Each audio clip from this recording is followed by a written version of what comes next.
Vamos con el siguiente tema relacionado con esto de la bioética, ¿no? De la ética, perdón. Lo que vamos a ver hoy es la axiología y la relación que esto tiene con las ciencias sociales. Bien, entonces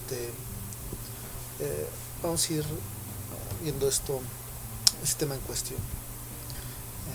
Bueno, la vez pasada habíamos visto las implicaciones que tenían ciertos aspectos de la ética en relación con el área profesional y un poco mencionamos acerca de la implicación que tendrá dentro de la cuestión criminalística y vimos algunos dilemas al respecto. Sin embargo, nos faltó mencionar la noción o el concepto de axiología. ¿Qué es la axiología? La axiología es una rama de la filosofía que tiene por objeto el estudio, la naturaleza o esencia de los valores y de los juicios de valor que puede realizar un individuo. Por eso, es muy común y frecuente que a la axiología se le denomine filosofía de valores. La axiología junto con la deontología se constituyen con las ramas más importantes de la filosofía que contribuyen con otra rama más general, la ética.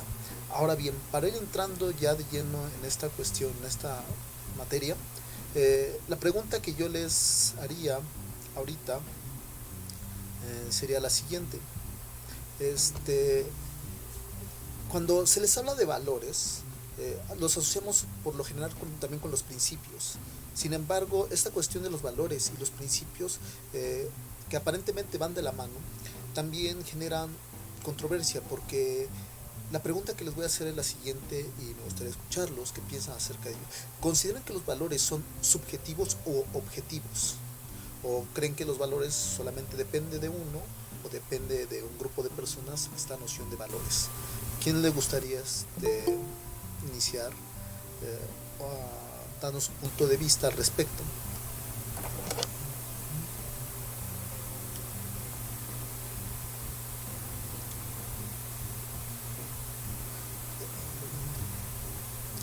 Los demás, no quiero sonar como, como, como esta como esta cantante pop que les dice, a ver, pequeñines, contesten, están ahí, porque dicen que el silencio es el arte de la prudencia, pero en estas situaciones no lo sé tanto. Este, Vamos entonces a agarrar al azar silencio. Mariana Benumea, creo que puede. ¿Cómo dijo? ¿Creen que los valores sean subjetivos o objetivos?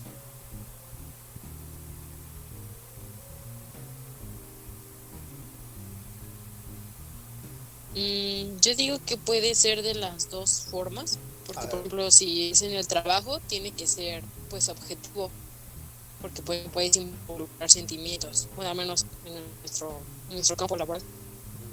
por ejemplo, ¿por qué pensaste esta cuestión desde tu campo laboral?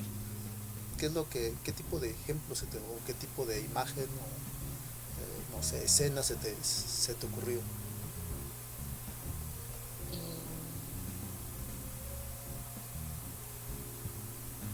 Pues lo que decíamos, bueno, lo que comentábamos la clase pasada de, por ejemplo, el respeto Ujú. hacia el cadáver. Sería, o sea, por eso tú dirías que hasta cierto punto son objetivos subjetivos. Bien, si quieres, con eso ahorita, venme, y vamos a escuchar a tus demás compañeros. Vamos a escuchar a ver quién está. Mariana Nolasco. ¿Qué opinas tú al respecto, Mariana? ¿Crees que los valores sean objetivos o subjetivos?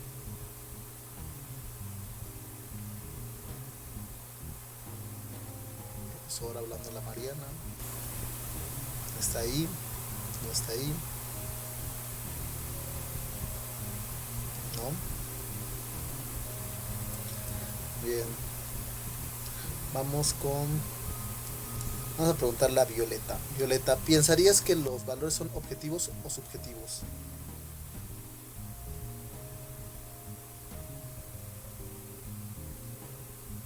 Violeta, su silencio se interpreta como ausencia, ¿eh? A ver, Violeta. Diana. Bien, vamos con el siguiente. No sé, de ambos. Eh, ¿Por qué? ¿Por qué ambos? ¿Por qué consideras que ambos, Violeta?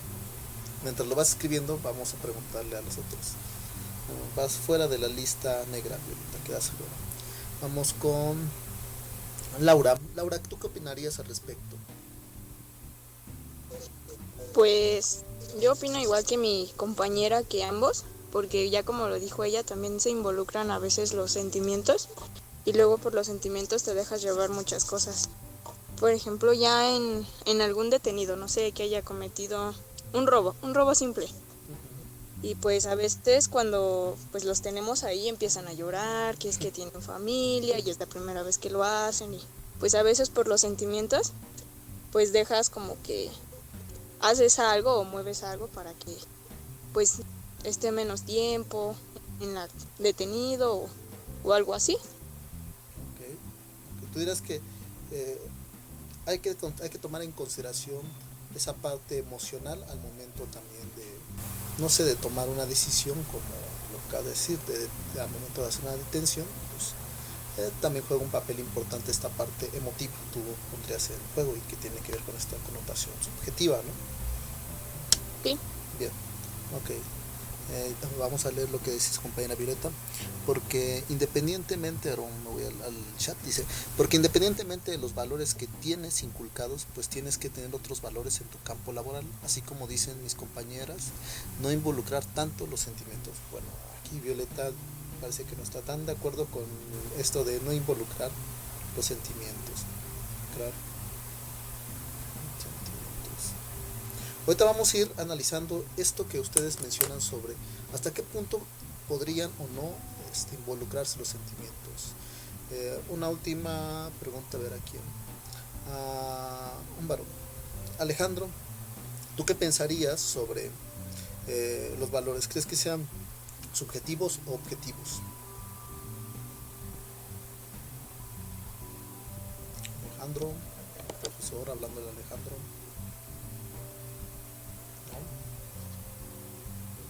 Bueno, bueno, bueno. Ajá, sí. Es Tú, que no tengo el micro. sí, sí, no, pues la pregunta es, ¿piensas que los valores son objetivos o subjetivos? Pues yo creo que puede ser de ambas, ¿no? ¿Por qué Por, consideras que ambas? pues porque,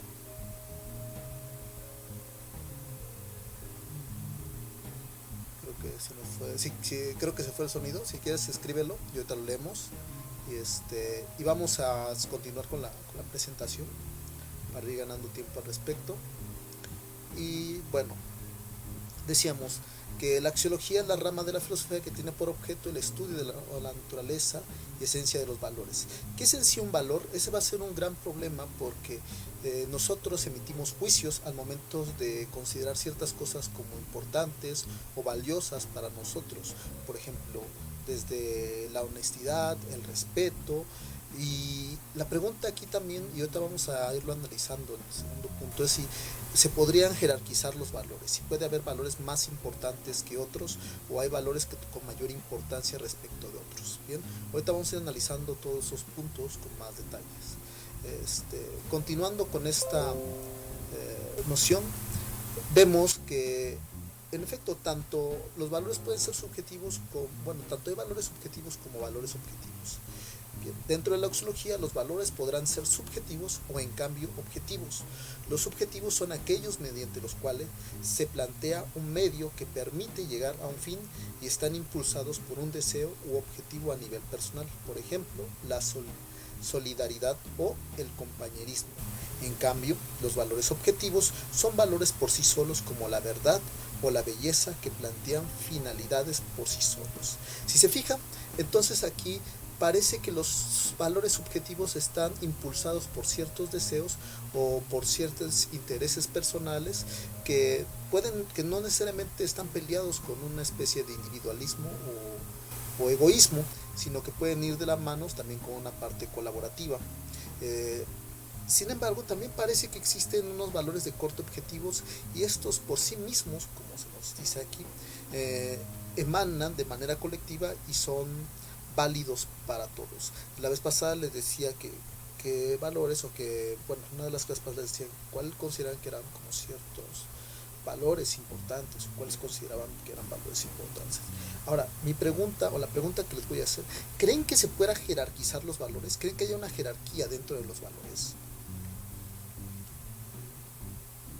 Vamos con... A ver, Marco, ¿consideras que hay una jerarquía de los valores? O sea, que hay valores que tendrían más importancia que otros. Yo creo que no, va a depender de la situación en la que estés, ¿no? Porque le puedes dar mayor importancia a un valor, pero va a depender de la situación. Pero en cuanto a como tal una jerarquía de valores, yo creo que no, o sea, todos son al igual importantes, tanto uno que el otro. Hay veces que hasta incluso van de la mano, pero va a depender también de la acción que estás realizando en el momento, para saber qué valor va a tener mayor importancia. Ok, tú dices que va a depender de las circunstancias. Bien. Exactamente.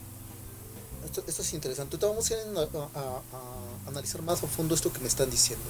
Después, a ver, esta es la opinión de Marco. Ahora vamos a escuchar a Yuli. Yuli, ¿tú qué opinarías? ¿Crees que exista un valor? ¿Crees que exista una jerarquía de valores? O sea, que haya valores que tengan más importancia respecto de otros. Pues yo creo que, como dice Marco, va a depender mucho de la situación en la que se está enfrentando, porque no va a ser lo mismo a lo mejor en una situación de no sé, de algo triste a algo que vas a ver académicamente o cosas así. O sea, ya dependerá mucho de las circunstancias. Pues siento que todos los valores son importantes para cada situación. Ok, bien. Muchas gracias, Julie. Vamos a ver la opinión de otros. Todos los valores, tú dirás que todos los valores son importantes. Vamos con Jennifer. ¿Tú qué dirías al respecto? ¿Tú qué pensarías? ¿Crees que hay valores más importantes que otros? ¿Que existe una jerarquía dentro de los valores?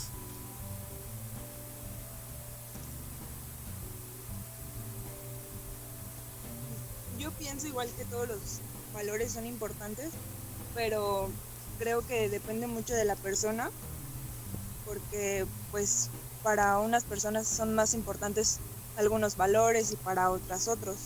O sea, no es como lo mismo en todas las personas o en todas las situaciones. Ok, o sea, tú dirás que los valores dependen mucho de las personas que realizan o que plantean estos valores.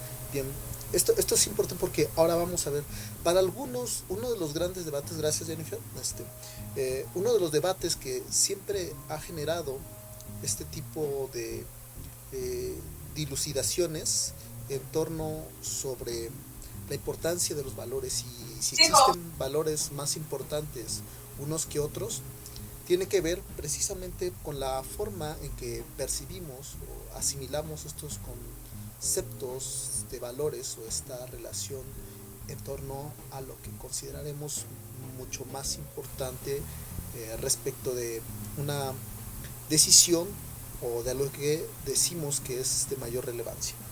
Por ejemplo, por ahí decían, el primer punto que me llamó la atención fue el de unas de sus primeras compañeras cuando decía que los sentimientos pueden jugar un papel importante al momento de emitir un juicio, ya que precisamente puede ser que esto haga que nuestras decisiones tomen un rumbo distinto al acostumbrado o una decisión que a lo mejor beneficie o no afecte a quien, por ejemplo en el caso de un detenido, podría tener mayores implicaciones. Sin embargo, pareceríamos que también estamos actuando de manera un tanto parcial. Esto es una cuestión importante sobre la parcialidad que tienen al momento de tomar decisiones, porque parecería ser que las decisiones deben de tomarse de forma imparcial en el ejercicio de la justicia, por lo menos en primera instancia. Por ahí decían, por otra parte, la noción contraria, que no debe de involucrarse los sentimientos, que precisamente los sentimientos son secundarios respecto de las decisiones que tomamos al momento de emitir ciertos juicios valorativos. Bien. Después me dicen que les resulta complicado asimilar que efectivamente existen valores más importantes que otros, o sea, al grado de que la mayoría concordó en que todos los valores son importantes, de que dependen de las circunstancias, o sea, del contexto, y que por último, estos valores también dependen mucho de las personas que emiten esos juicios. Entonces, aquí entraría ya una cuestión, un debate, discusión. Por ejemplo, cuando se habla de respetar la vida o la dignidad de la vida, parecería ser que el dilema es mucho más complicado aún. ¿Y por qué lo digo complicado? En términos deontológicos, genera una gran discusión este tipo de problemáticas, y les voy a decir por qué. ¿Alguno de ustedes de aquí ha escuchado, o bueno, llegó a escuchar sobre la guía de asignación de recursos que emitió el gobierno federal precisamente para los enfermos de COVID-19? ¿Alguien de aquí tiene un conocimiento sobre esta guía de asignación de recursos? No. ¿No?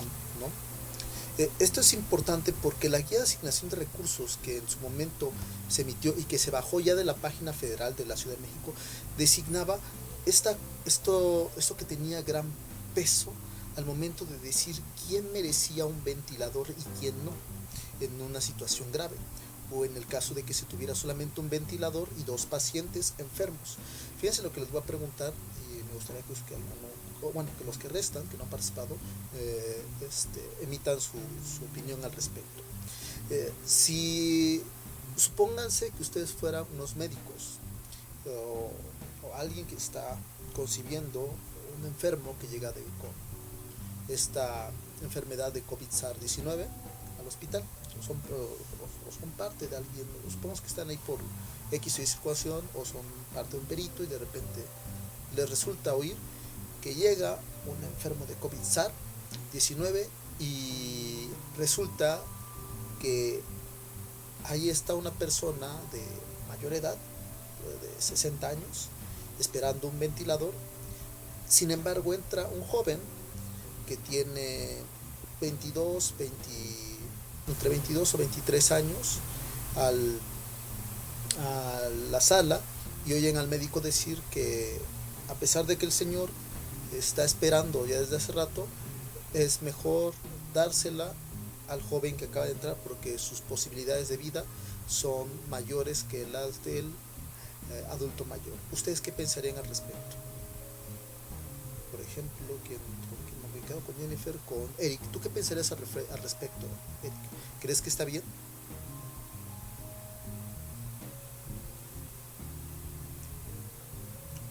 Profesor, hablándole a Eric. Ajá, ya. Pues yo siento que no está bien porque como que todos tenemos los mismos derechos, y como que sería darle preferencia a alguien que, pues, aunque sea grande o mayor o más joven, como todos tenemos el mismo derecho, ¿no? Eso pienso. Tú dirías que todos tenemos el mismo derecho y por lo tanto debemos tener el mismo respeto, debe de valorarse la vida por igual, dirías tú, ¿no? Bien. Ok, bien. Ana, ¿qué dirías al respecto, Ana? Yo pienso que al final de cuentas, pues sea un joven o sea un anciano, es una vida.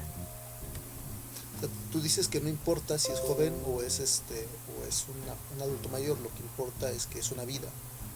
Ajá. Uh-huh. Bien. Un joven o un adulto mayor.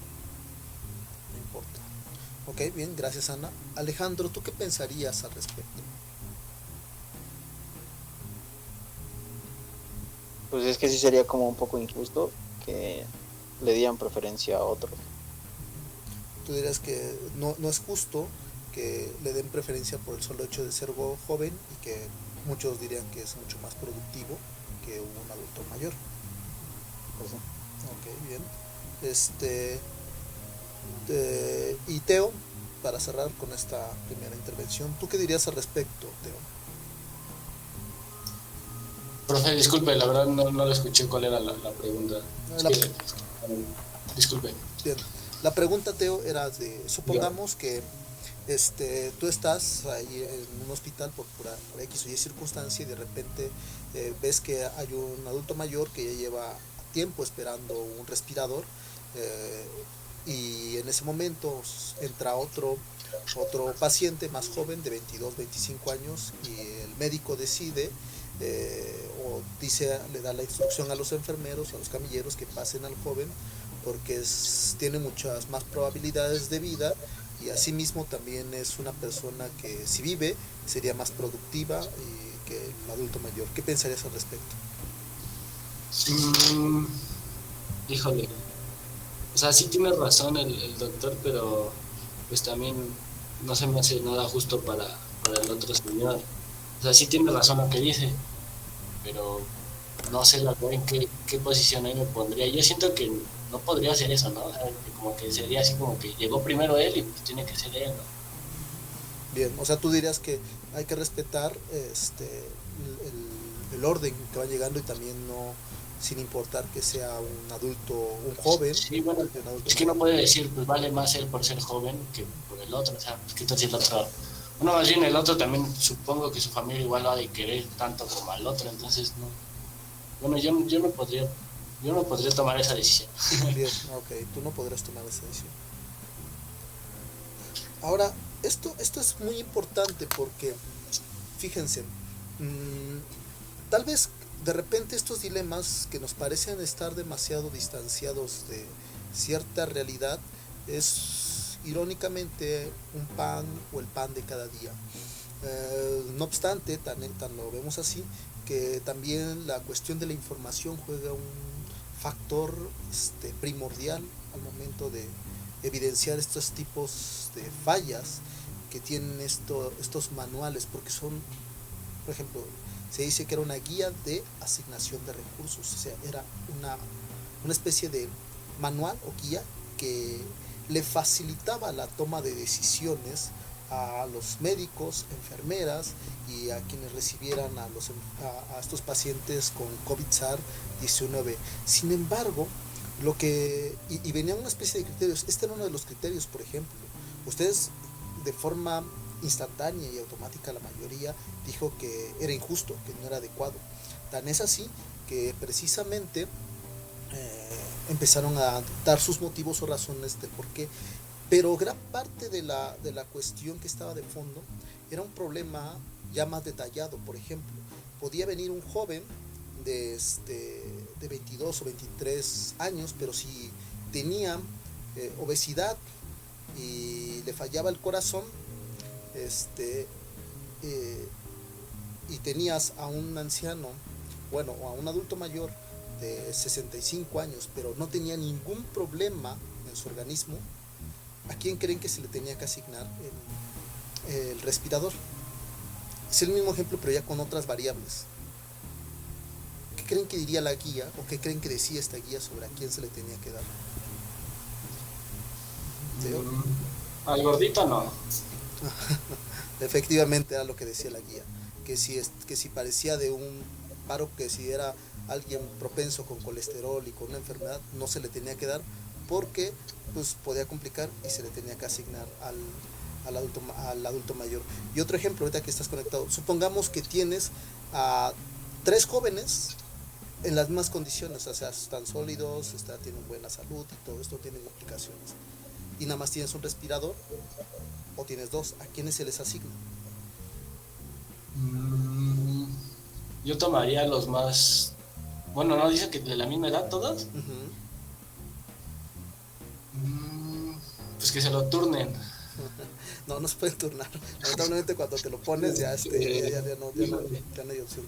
O supongamos, mira, te lo voy a poner más un poco que genera un poco de más controversia. Tienes a los 3, uno sufre de diabetes, el otro es hipertenso y el otro tiene VIH. ¿A quién se lo otorgas? ¿A quién se lo otorgas? El VIH no, ese sí ya descartado.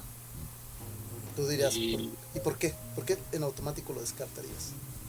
pues porque tiene una enfermedad que es crónica, o sea, aunque tú le pongas el respirador, pues puede que se muera de otra cosa, pues sus órganos ya se están echando a perder, se empieza a descomponer, entonces sería una pérdida de tiempo, yo creo. Bueno, en mi parecer, ¿verdad? Bien, bien, bien, ok.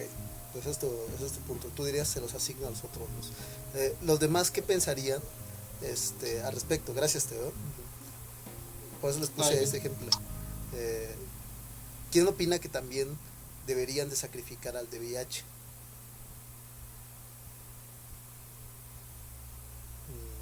A ver, vamos de nuevo para abajo. Pues yo igual lo hubiera hecho, Tú, Alejandro, porque tú sí, porque por lo poco que sé, es tan solo a los hipertensos como que les está pegando igual bastante lo del COVID. Y al primero que pensé en ponérselo fue a él, al hipertenso. Tú pensas el hipertenso, pero después cuando escuchaste también el de VIH también dijiste lo mismo.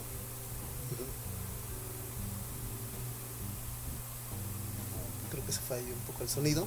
No te preocupes, gracias Alejandro por tu intervención. Ahora se los voy a cambiar. Imagínense que el de VIH fuera un amigo querido que siempre los ha apoyado. ¿Qué opinarían al respecto?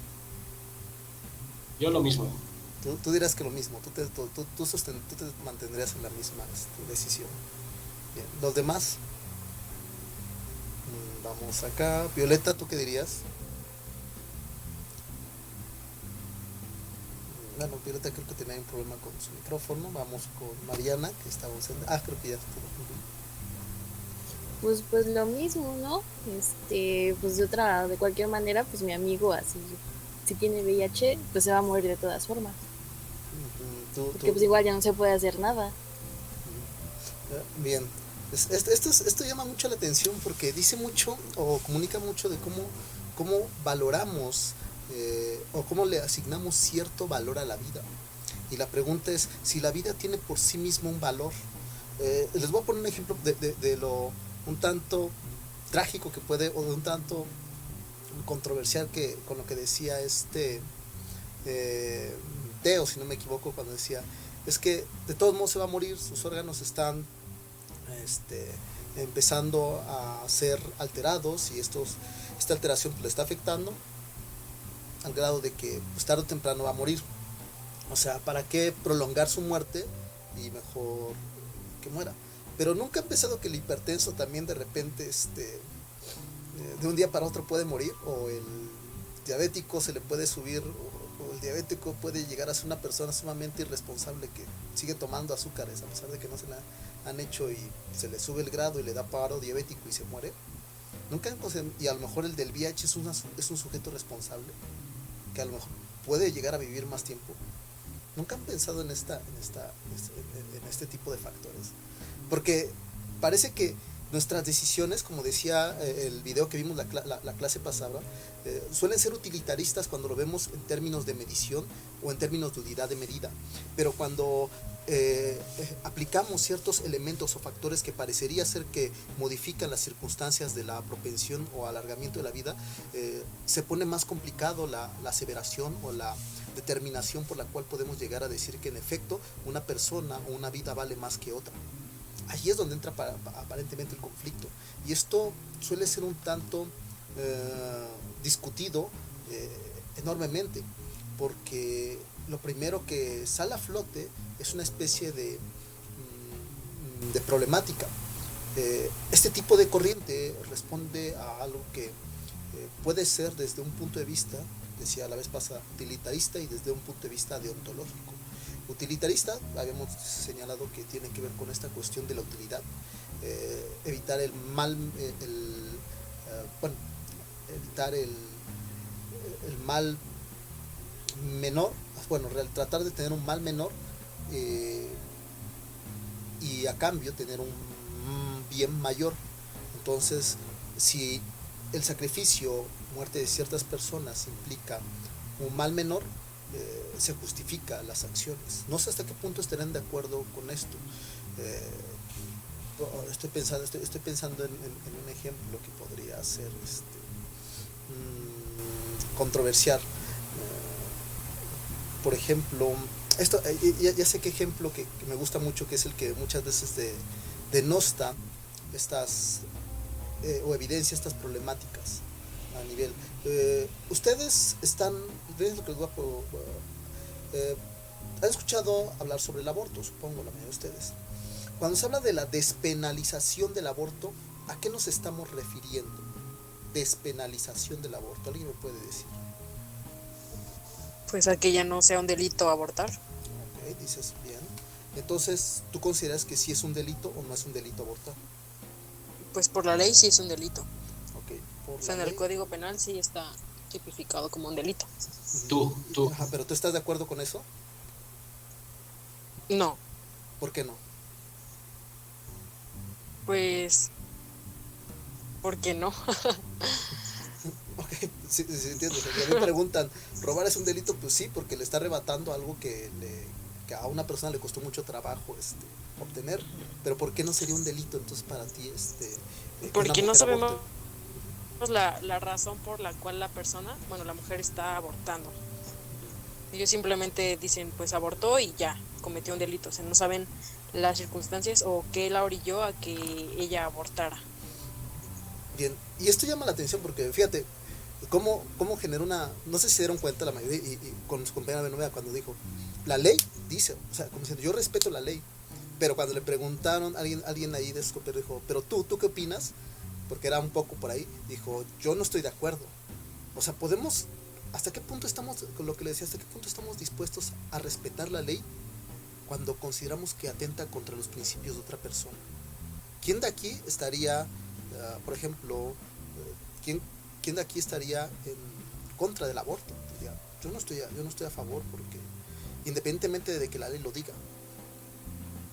O quienes sí están a favor porque la ley lo dice y se justifica. Dicen, no, pues está bien que sea un delito que la mujer aborte. ¿Quién estaría de acuerdo en que sea un delito que la mujer aborte?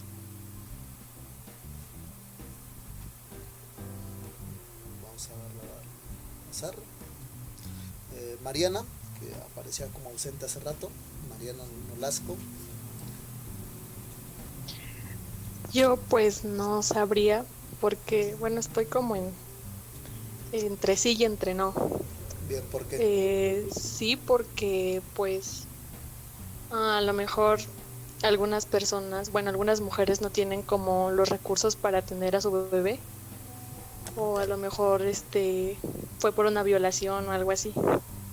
Y no, porque a lo mejor muchas mujeres también no se cuidan porque saben que pues pueden salir embarazadas, son irresponsables, entonces estoy entre sí y no. O sea que tú dirías que habría que mejorar la ley y decir que en ciertos casos, cuando no son violadas y cuando es por pura irresponsabilidad, tendría que ser un delito, pero cuando es violación o porque no tiene dinero, tendría que ser válida el aborto. Tú estás en esa lógica. Pues sí, algo así, pero es que no sabría decirle, porque pues también estamos quitando una vida que no tiene la culpa de nada. Ok, bien. Entonces, no sabría bien decirle, estoy entre sí y no. Bien. Esa es parte de la guerra, porque aquí mande. Va a ser la guerra. No, precisamente lo que quiero es que ustedes vayan analizando sus criterios valorativos y los juicios y los dilemas que se enfrentan una vez que se toman ciertas decisiones, porque les digo, la ventaja de que ustedes estudien esto es que se tomen con seriedad las discusiones que muchas veces los diputados o los propios jueces o magistrados que toman las decisiones, parecería ser que no los discuten. No quiere decir que no los discutan, también hay precisamente gente especializada en el tema que lo discute, pero parece que en ocasiones son tomadas al azar o porque un grupo lo determina o está en contra de ellos.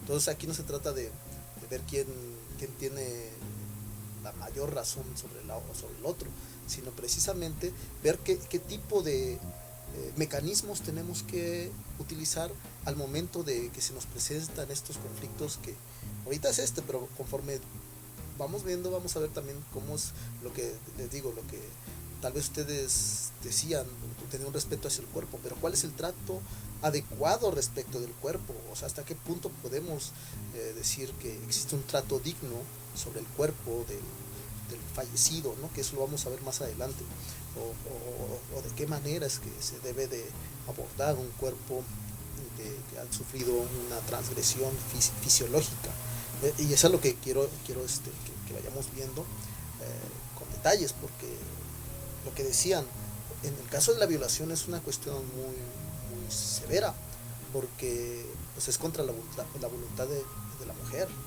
y en ocasiones llega a ser no solo traumático, al final de cuentas es un delito, pero también es un delito que la mujer aborte en algunos estados. Entonces es una problemática fuerte, por eso le digo, hay posturas, cada quien tiene su postura, las vamos a ir analizando, pero lo que también quiero que ustedes vayan tratando de ver es qué argumentos se verten sobre la mesa para ver si son válidos, o si no por lo menos válidos, que logren ser lo más razonables, justificables posibles, porque seguramente muchas veces han escuchado discusiones, como si van a iniciar la guerra, discusiones que les dan vueltas, pero precisamente porque en vez de argumentar, muchas veces las personas opinan desde sus valores subjetivos y no desde un criterio más objetivo. Supongo que eso les ha pasado muchas veces cuando difieren en alguna clase o en alguna postura. Seguramente han discutido o han debatido en ciertas clases y muchas veces se encuentran que están partiendo desde un criterio meramente subjetivo o de algo que ustedes consideran valioso respecto de en comparación en relación con lo que podría o debería ser objetivo, porque al final de cuentas creo que uno de los problemas que se presenta aquí, creo que era el que presentaba esta compañera esta Benumea, era precisamente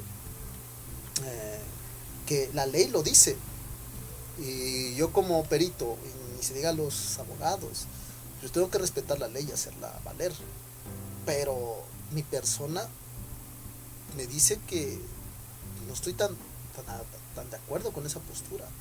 El caso de una mujer violada, dices, o sea, se le cometió un delito y de repente todavía la obligas a que tenga el hijo, o sea, porque si no lo tienes también eres tú una delincuente, una que está cometiendo un acto, estás cometiendo, ya ni siquiera una delincuencia, estás cometiendo un homicidio. Ese es el punto al que quiero llegar, hasta qué punto podemos contemplar que lo que está estipulado legalmente o normativamente en términos sociales tenemos que respetarlo. Eso es lo que quiero que ustedes analicen. Por ejemplo, Julie, ¿tú qué pensarías sobre esto que estamos debatiendo, o lo que estamos analizando? Más que debatiendo, analizando sobre el aborto como una tipificación de delito. Bueno, no está tipificado como un delito. ¿Qué opinarías, Julie?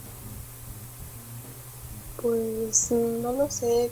Sí está difícil porque, como dice Mariana Nolasco, va a depender de la situación. Yo creo que si es por una violación, obviamente no vas a querer tener a un hijo que pues ni siquiera lo quisiste tener, o sea, no es válido. Y si es por gusto o sabes que puedes quedar embarazada y aún así no haces lo correcto, pues obviamente va a perjudicar, ¿no?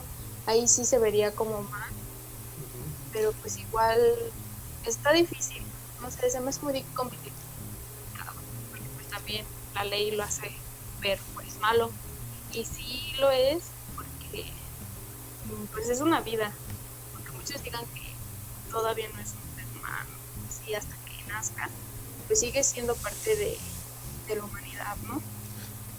Pues está difícil. Bien. Ok, este es un dilema que entra dentro de las cuestiones de bioética y de los eticistas que habría que analizar al respecto. Gracias, Julie. Ahora, vamos a ir viendo cómo esto se va a extender más en términos de actos delictivos, actos criminales que muchas veces llegan a jugar también un valor secundario en el campo de las ciencias sociales. Y esto es a lo que quiero ir encaminándolo cuando lleva de título esta clase de axiología y ciencias sociales. ¿Por qué? Porque en el campo de las ciencias sociales también entra otra cuestión en conflicto que tiene que ver con las demandas de los derechos, bueno, la promulgación de los derechos humanos y el respeto a ellos y hasta qué punto debemos darles prioridad o deberíamos de decir que son meramente importantes, porque eso también genera una cuestión muy somera cuando algunos dicen, bueno, es que ahora los criminales tienen que tener derechos cuando violaron o hicieron algo atroz. Pues en efecto eso no les resta el hecho de que sean seres humanos y tengan derechos o deban de hacerse valer sus derechos. Bien, continuando con esto, vamos con la siguiente diapositiva en la cual analizamos estos parámetros desde una óptica jurídica, cómo es que la axiología se dimensiona desde una noción meramente jurídica, ¿no? O se adapta dentro de este campo. Dice, la axiología jurídica trata el problema de los valores jurídicos, es decir, dilucida sobre cuáles sean los valores que harán correctos un modelo de derecho o que primarán a la hora de elaborar o aplicar el derecho. De todos los valores del derecho, el más importante es la justicia. Tiene tanta importancia que algunos autores designan a la axiología jurídica como teoría de la justicia. Este es un debate gigantesco como no tienen idea, porque si bien es cierto, el teórico hoy en día más importante sobre esta teoría de la justicia se llama John Rawls. John Rawls tiene un texto titulado Teoría de la Justicia, donde analiza el contractualismo visto desde una óptica en la cual la justicia son criterios que se determinan y que permiten sistemas de regulación, tanto individuales y generan una especie de pacto entre los hombres, retomando un poco esta idea de Rousseau sobre el contrato social. Existe un contrato social que hace que los hombres no estén en un constante estado de conflicto, estado de guerra, y por esa razón es que ellos pueden vivir de manera ordenada y justa. Pero esto también genera una controversia porque parece ser que la justicia, para algunos, como Antonio Negri y como el propio Gigi y en algún momento Michel Foucault, consideran que el problema de la justicia radica en el favorecimiento de solo de algunos. En otras palabras, las leyes están pensadas para beneficiar o es un factor de poder que no es como tal justo, sino favorece a quienes están en mejores condiciones de poder llevar ese tipo de vida, mientras que desfavorece a otros. Y esto es lo que quiero que se empiece a ver de fondo dentro de estas nociones éticas, dentro de estas discusiones o análisis éticos. En otras palabras, cuando hablamos de justicia, lo primero que definen, o la mayoría de los abogados dicen, o no solamente los abogados, se les enseña que el concepto de justicia es darle a cada quien lo que merece. ¿Alguien de aquí tendría otra idea de esto? ¿Considera que la justicia no es darle a cada quien lo que merece, sino otra cosa? ¿O todos están de acuerdo con esa definición?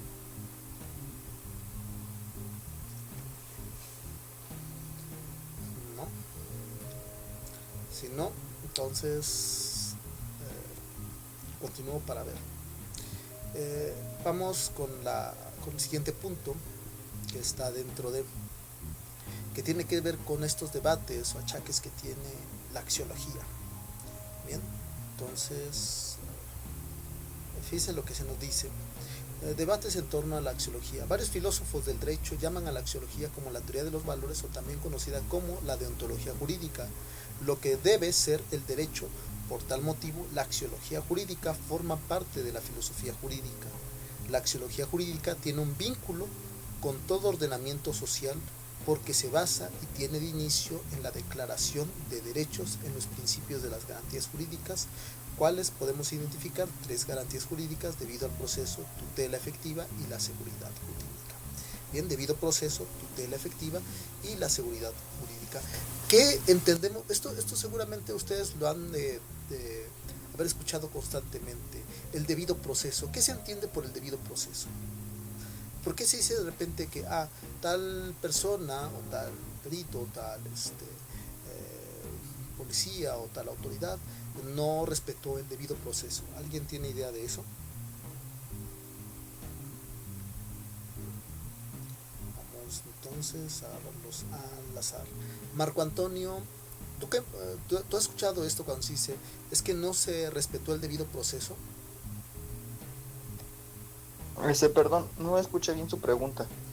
Repito la pregunta. ¿Has escuchado cuando alguien dice o los medios de comunicación o alguien comenta no se respetó el debido proceso? Pues sí, pero pues... ¿Cómo se interpreta esto? Ajá. O sea, como que le dieron más preferencia a una persona, ¿no? Entonces, o sea, como que no se hizo el proceso como tal, porque tal vez a lo mejor hubo favoritismo o algo, o hubo una violación a alguna norma o al protocolo de actuación, entonces no se llevó como se debería de realizar. A eso me suena. Bien, efecto. ¿Por qué sería importante respetar el debido proceso? Porque ahí sí sería como que la acción de la justicia, o sea, en ese caso sí sería como que darle cada quien a lo que corresponde. Ok, bien.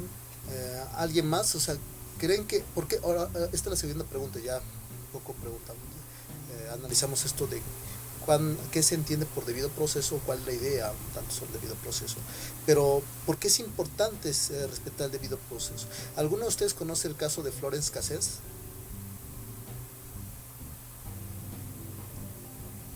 Sí, de la francesa, ¿no? Exactamente, sí. Mariana.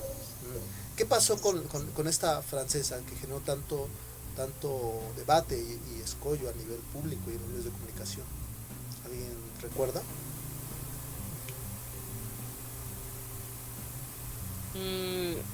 Creo era narcotraficante, ¿no? No me acuerdo bien. Florence Cassés tenía una relación ahí fuerte con ciertas cuestiones del narcotráfico y también con, si no me equivoco, tenía con la trata de blancas, algo ahí estaba relacionado, pero de que tenía una cuestión, estoy casi seguro que sí tenía que ver con algo de la trata de blancas de esta Florence Cassés, y que por esa razón, a pesar de que las autoridades de Francia habían solicitado su extradición, el gobierno mexicano durante un tiempo la tuvo detenida. Aquí la cuestión es lo que acarrea esto, porque el caso de Florence Cassés es muy es esto que ha generado tanto debate al respecto, nada más para que se analice esta noción, es porque en el 2007 los tribunales mexicanos la condenan 60 años de prisión. O sea, el delito que se la acusa, que estaba checando, es precisamente el de me equivoqué, no era trata de blancas, era secuestro, delincuencia organizada y posesión ilegal de armas de fuego, y de armas de fuego exclusivas del ejército. O sea, estamos hablando de delitos, de crímenes graves, o sea, secuestro, delincuencia organizada y posesión de armas. Si y la condena era 60 años. Una de las condiciones era que no podía ser extraditada a Francia, porque ella quería que su juicio se emitiera en Francia, y se le tuvo retenida durante mucho tiempo y después sale libre, precisamente porque no se respetó el debido proceso. Al principio su detención no fue de la manera adecuada y eso permite su liberación. Esto genera una controversia porque ¿qué es lo que está sucediendo aquí? No estamos hablando de un delito, que podríamos decir un robo pequeño a una tienda o a X cosa, o que robara porque tiene hambre y pues no le quedaba otra. Estamos hablando de secuestro, de delincuencia organizada y de deportación de armas exclusivas del uso del ejército. Entonces, ¿era correcto respetar el debido proceso de esta mujer? ¿Ustedes qué piensan? No, pues estuvo mal, ¿no? porque todo fue como muy mediático y pues las pruebas que presentaron en su contra pues ya no las hicieron válidas porque fueron como obtenidas de forma ilegal, podría decirse.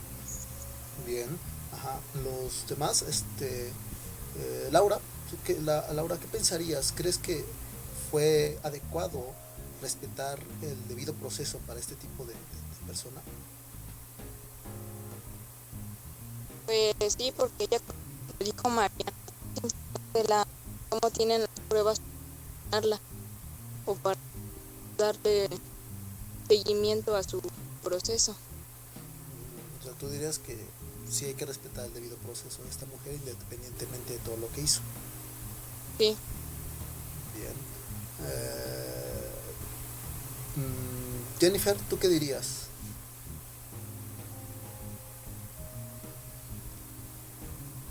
Todos van hablando de Jennifer. A ver si tal regresa Jennifer. Eric, para cerrar, ¿crees que fue justo? Fíjense la palabra que estoy utilizando. ¿Creen que fue justo respetar el debido proceso de esta mujer y que quedara libre? Pues por todo lo que hizo, a lo mejor si lo vemos de una manera diferente, como que fue justo de que la dejara ir, ¿no? Pero si fue todo el proceso y el proceso fue correcto y que quedara en libertad, pues digo que sí está bien. Obviamente manejando el proceso como tiene que ser. Bien. Ok, ¿saben cuál fue el fallo en este debido proceso? Que los policías ingresaron a un lugar sin una autorización adecuada, y cuando la detienen, se le detiene sin una orden explícita, sino meramente por un dictamen que se especuló con el cual ella estaba vinculado. Obviamente después se vinieron las pruebas para sostener esa detención, pero el fallo en el debido proceso fue solo eso, que no se tenía una orden adecuada, y por lo cual todo el proceso se vino abajo. Todas las acusaciones en su contra dieron un fallo. ¿Qué piensas sobre esto, Ana?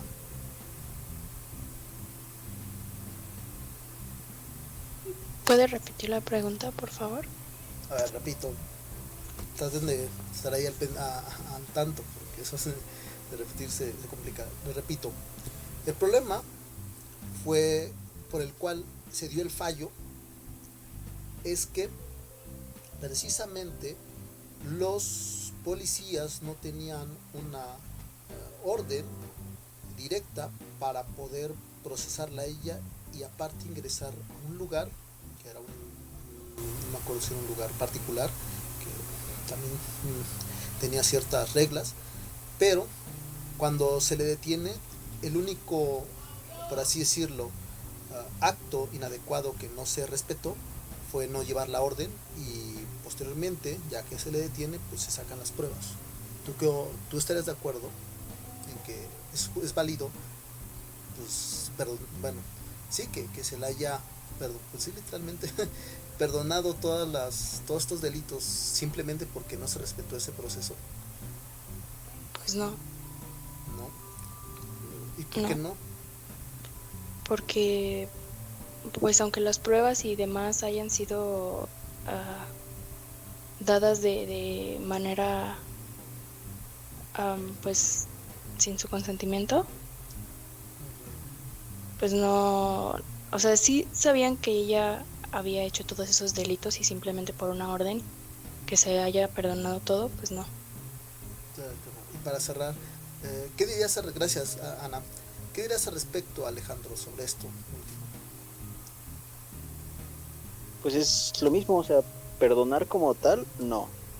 A lo mejor si quieren que quede libre en lo que sacan, no sé, la hoja esa, en la que la puedan detener como tal, pero pues así que se le olvide todo lo que hizo, pues no. Porque ni siquiera cumplió su condena. En efecto, de nunca, todos los delitos que haya hecho. Nunca se cumple la condena, se le permite la extradición, el caso se viene abajo y pues la mujer ahora es libre. Es una problemática, porque entonces decimos, la justicia o lo justo es que se respete el debido proceso. Sin embargo, cuando nosotros abogamos porque se respete ciertas leyes o ciertas cosas que consideramos que son justas, no en ocasiones, tal vez no con la intención o con esa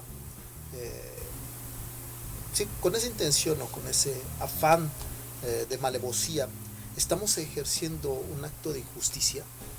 ¿Hasta qué punto cuando nosotros actuamos de una manera un tanto individual o subjetiva o partiendo del propio parámetro legal, en ocasiones no solemos ser un tanto injustos, hablando a nivel personal? Y esto acarrea un conflicto porque hay un problema.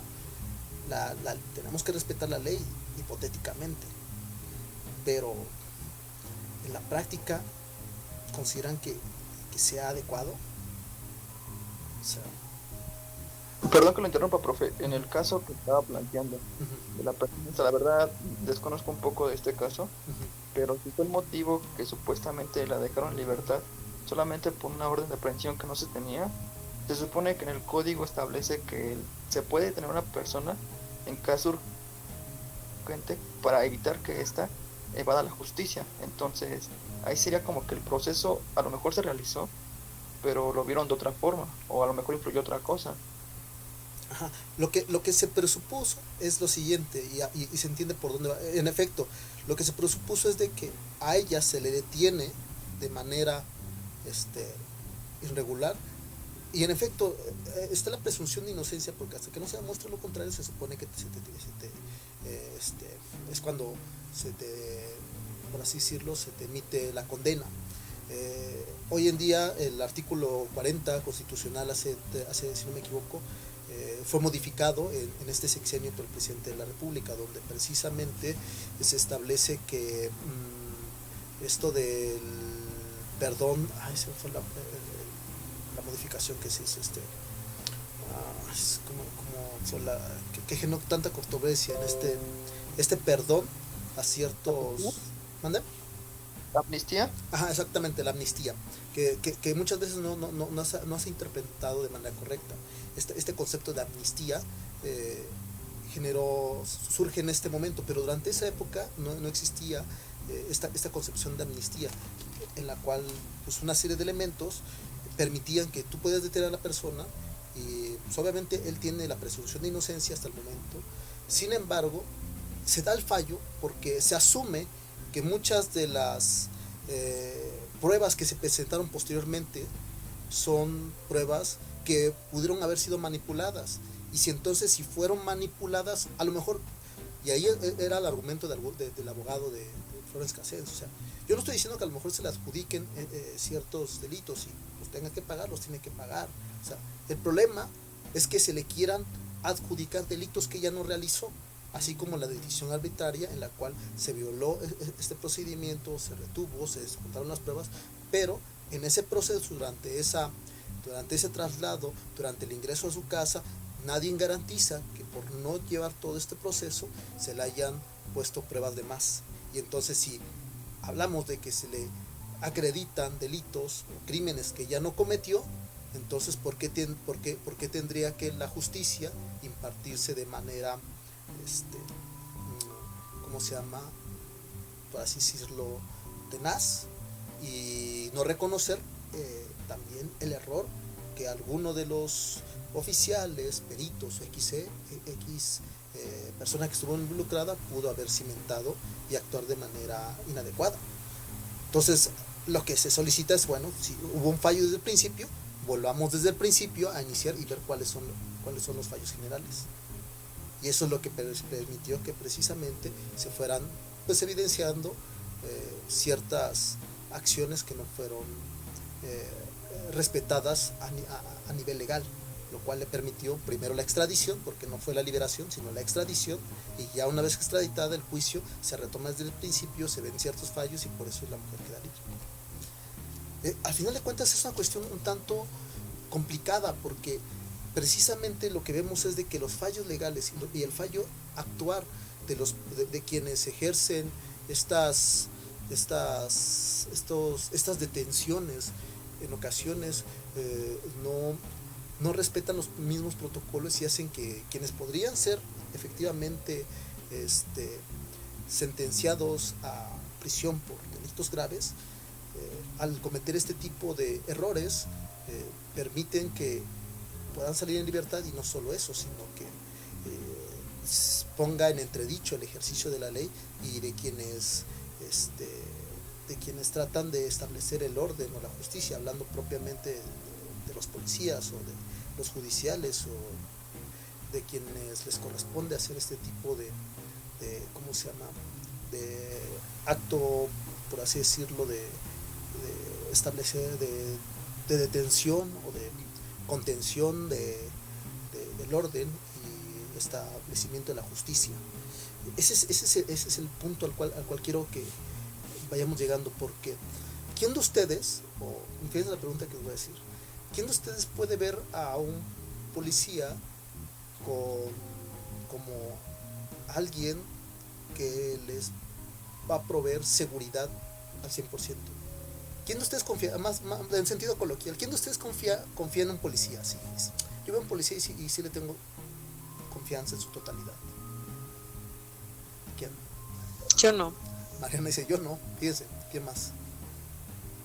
Yo tampoco. Yuri tampoco, Eric.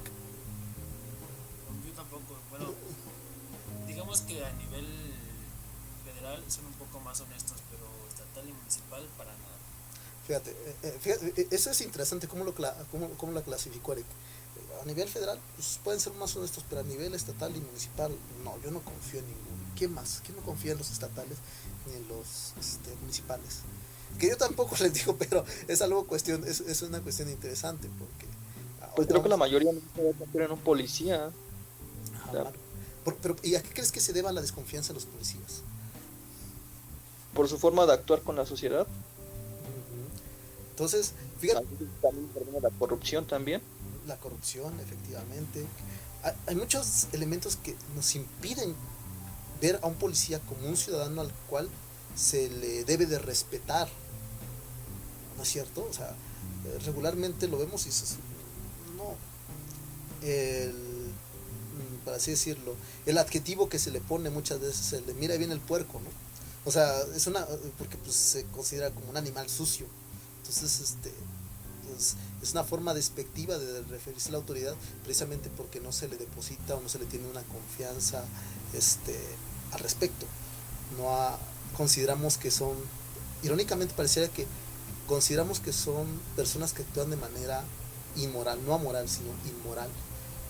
Inmoral por el solo hecho de que suelen ser corruptos, de que suelen cometer suelen realizar detenciones arbitrarias, los peores suelen adjudicarte delitos que no realizas, etc, etcétera, ¿no? Al grado de que pues te lleva a solicitar un abogado en cuestión, porque también entra otra cuestión, ¿quién de aquí cree, porque los abogados de oficio, quién depositaría su confianza en un abogado de oficio? Así como los policías ahora vamos con los abogados. ¿Quién sí depositaría su fe en un abogado de oficio? Un caso. Yo no. Mariana vuelve a decir, yo tampoco. Eric. Yo tampoco, porque como que un abogado de oficio hace lo que le beneficie, por así decirlo, al gobierno. Ok, no y ajá. Ahí vas a decir algo, Marco, te escuchamos. Pues sí, yo tampoco, porque en cierta forma tiene razón Eric, o sea, y también le están pagando porque trabaja para el gobierno, pues ayuda o no ayude a la persona que está representando. Entonces a él no le va a importar mucho como que enfocarse en el caso, porque al de cuenta pues él va a recibir su pago. Muy bien, ¿qué más está de acuerdo con lo que dicen sus compañeros o estaría de desacuerdo? ¿No? Pues si se dan cuenta con todo esto que hemos estado, con estos pequeños ejemplos que hemos estado diciendo, vemos que el problema que está de facto es que las instituciones permiten ese ejercicio y esa falta de ejecutar de manera correcta, ya no digamos la ley, sino de administrar correctamente la justicia. En otras palabras, el hecho de que haya cierta discriminación, ciertas detenciones arbitrarias, ciertas formas de inculpar a inocentes, parecería ser que tiene que ver precisamente con el hecho de que el sistema social, político y judicial está pensado para desfavorecer a los menos favorecidos, a las personas en un estado marginal, que precisamente garantizar la seguridad de los ciudadanos, defender al oprimido y todos estos valores que consideramos deberían de ser objetivos y que al mismo momento válidos para todas las personas y todos los ciudadanos, pero que se ven contrastados o que se contradicen en la realidad. Este era el punto al que quería llegar, precisamente por eso fue analizando esto de los valores. Y la pregunta que yo les haría, ¿creen que tenga solución esto? ¿O creen que hay que vivir condenados a esta trágica comedia mexicana, como algunos lo han dicho? ¿O hay que hacer, como dice Jorge Imbargüengoitia, para quien no lo conoce, dice, hay que hacer un manual que nos den unas instrucciones para vivir en México, en la cual hay que entender que la corrupción es parte de la cultura mexicana y que pues, si se es corrupto, pues hay que saber ser corrupto, que si se es gandalla, hay que saber ser gandalla. Yo no comparto dicha tesis, pero parece ser que culturalmente se asimila y se toma en consideración o se acepta, ¿no?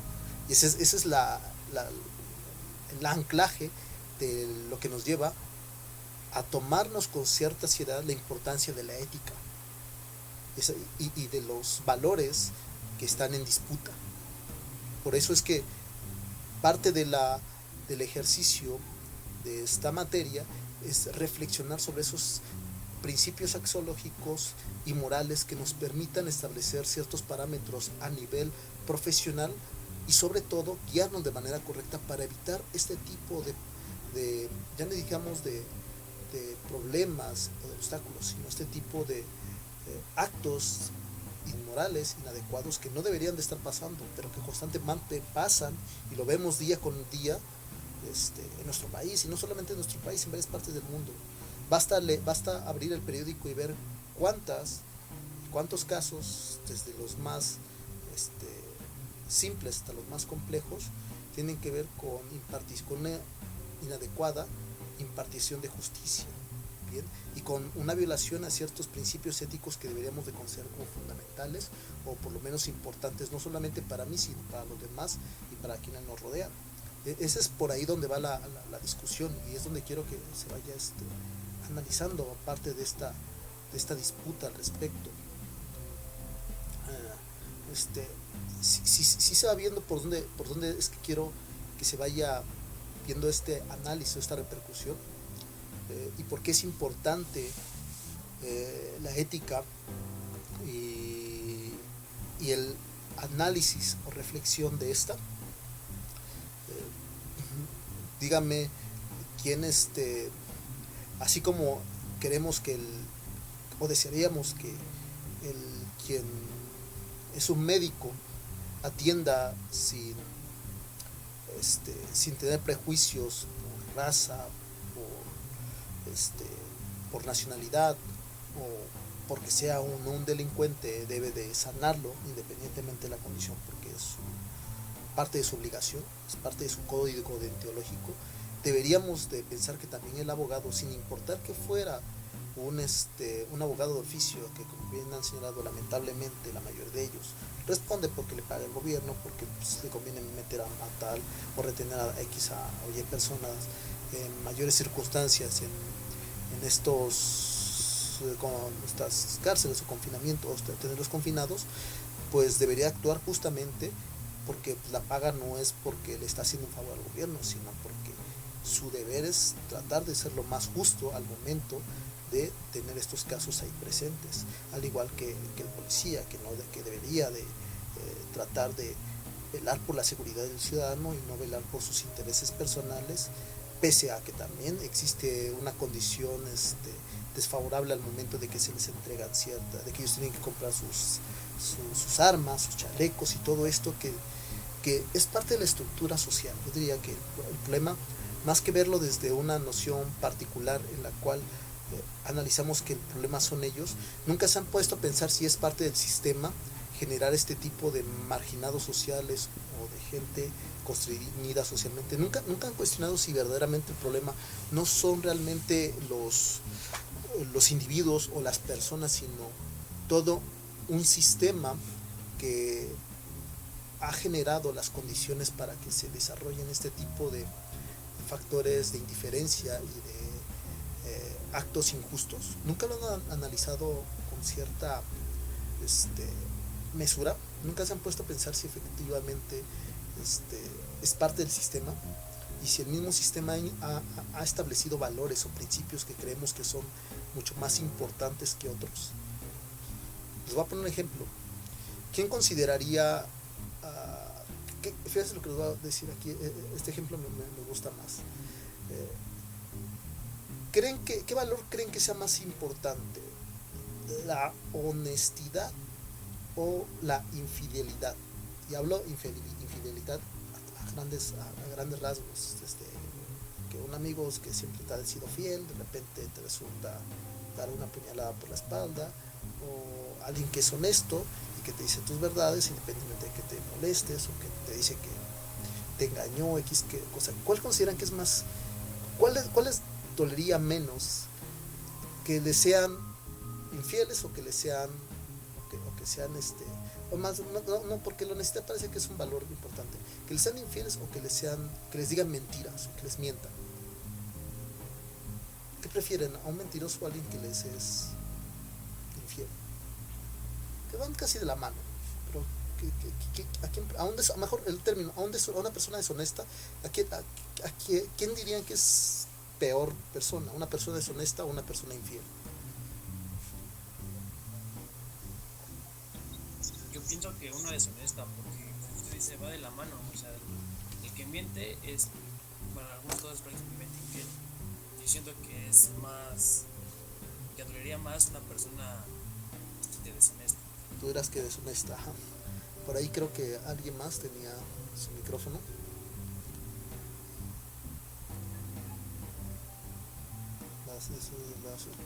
Okay. Ya, yo igual diría que el mentiroso es peor. El mentiroso. Uh-huh. Bien. ¿Qué más? O sea, dices, no importa que. Y alguien que traiciona. De esto, ahora, alguien que traiciona, alguien que, no sé, es una persona deshonesta, un infiel o un mentiroso, alguien que te traiciona, ¿cuál creen que es peor? Julie, ¿tú a quién consideras peor? ¿Una persona que te traiciona, alguien que no te es fiel o alguien que ha sido deshonesto contigo? ¿Quién crees que es peor de esos tres? No sé, a lo mejor alguien que me traiciona. ¿Por qué? No sé, los tres son fuertes. No, es válido, claro que las tres. Pero ¿por qué dirías que te incomodaría más alguien que te traiciona? No sé, porque ay, no sé. No te preocupes. Ana, ¿tú qué pensarías al respecto? ¿Quién te resultaría más desagradable? ¿Una persona deshonesta? ¿Alguien que te traiciona? ¿O alguien que es alguien que no te es fiel? Yo creo que de una manera jerárquica lo acomodaría primero como alguien que me traiciona, o sea, porque pienso que las tres para mí son pues malos, no podría elegir solo uno que sea peor, pero primero sería una persona que traicione, una que sea deshonesta y al final una persona infiel. Bien, como lo acabas de decir, no quiere decir que estas estén bien, todas son malas, pero parece que sí. Tú dices, bueno, que me traiciona es de lo peor y de ahí vienen ya las otras dos. Bien, okay. Sí. Vamos con Alejandro, ¿tú qué tú cuál dirías que es peor? ¿Quién es deshonesto, quién te traiciona o que te es infiel? Pues yo creo que todas están por igual. ¿Tú las Porque creo que a pondrías? nadie le gusta que le mientan o que lo traicionen o cosas así. Bien, tú las pondrías, todas están en el mismo piso, Pues sí. ninguna está por encima de la otra. Bien. Y ya dijiste por qué y vamos a ver quién último. Violeta, ¿tú qué dirías? ¿A cuál pondrías por encima? De estos tres? ¿Quién es deshonesto? ¿Quién te traiciona o quién te es infiel? Yo creo que primero sería la traición, después la infidelidad y por último la mentira. Bien. Bueno, gracias. Bueno, antes de que te vas, ¿por qué la traición? ¿Por qué primero la traición? Porque creo que duele más. Porque confiabas en esa persona y pues te duele que te traicione. Porque nunca tal vez como que quisiera esa acción. Ok, bien. Muy bien, gracias Violeta. Y vamos con un último baronteo. De estos tres, ¿cuáles crees que o consideras que es peor? ¿La infidelidad, la traición o la deshonestidad?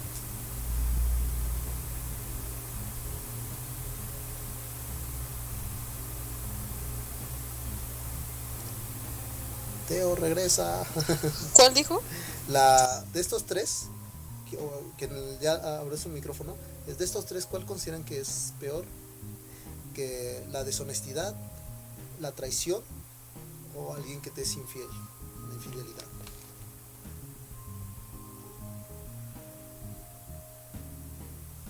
Yo la traición. Tú la traición. ¿Por qué? Pues porque soy una persona muy leal y pues si me hacen algo, pues sí, o sea, es algo muy feo porque si yo le estoy dando como todo a una persona, ya sea un amigo, un familiar, una pareja, pues que te traicionen como que sí está feo. Bien.